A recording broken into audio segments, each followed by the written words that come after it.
From health to education. Now, students who sat for Kenyan Sign Language in the 2025 Kenya Certificate of Secondary Education KCSE examination are expressing frustration after the subject was excluded from the computation of the KCSE mean grade and overall school mean score.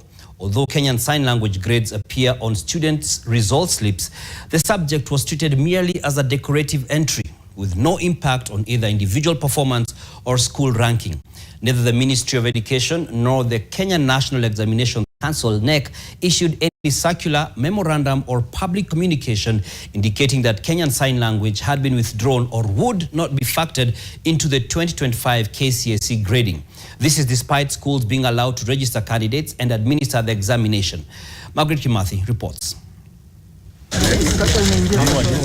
For the past decade, Kenyan Sign Language has been a fully recognized and examinable subject, consistently contributing to both individual student grades and overall school mean scores. In 2025, there was no indication that this would change. Students prepared, revised and sat for the examination like any other KCSE subject, investing significant time and effort with the expectation that Kenyan Sign Language would carry the same academic weight and fairness as other examinable subjects. In KSL, I got a grading of A, and in my main grade, I got a C. But it's paining because if this KSL was added in my grade, I could qualify to join in campus. It's also denying my career, my dream, because I have studied this KSL since in Form 1, sacrificing my time, my sleep, so that I can achieve my dream.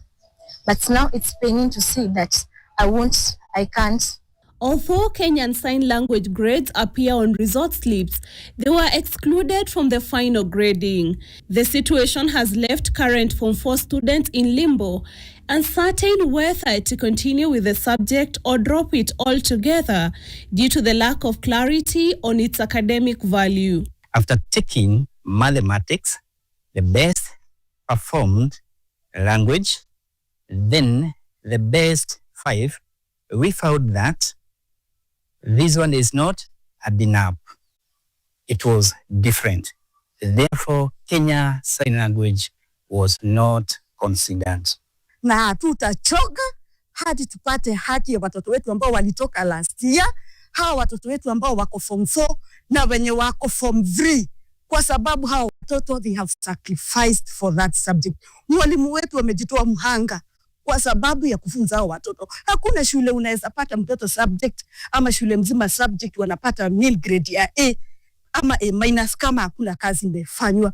Then unakuja kuambiwa the student will have to drop that subject because it's not been considered as a technical subject, and then forced to take another subject which he or she has not been taken since then.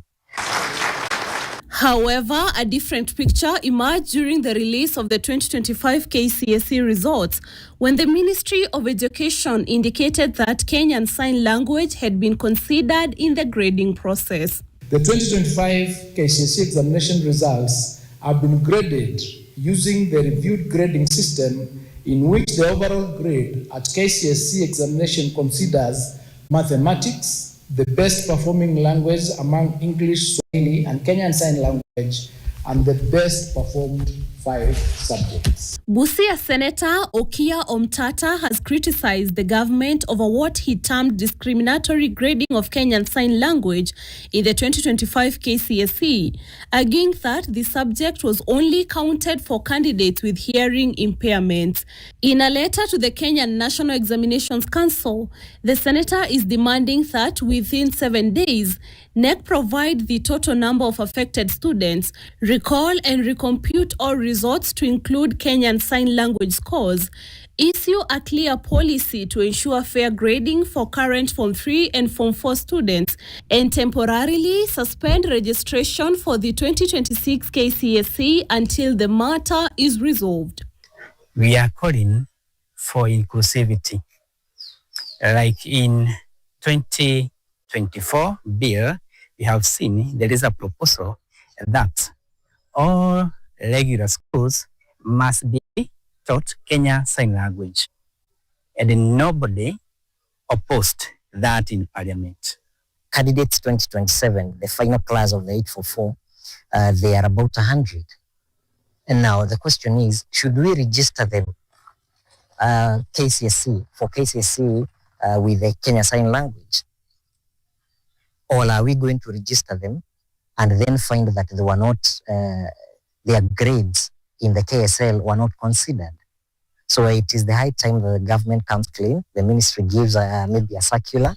Parents and students are now demanding a clear explanation from the Ministry of Education and the Kenya National Examinations Council, calling for urgent corrective action to address what they describe as unfair treatment of the Kenyan Sign Language candidates. Margaret Kimathi, NTV.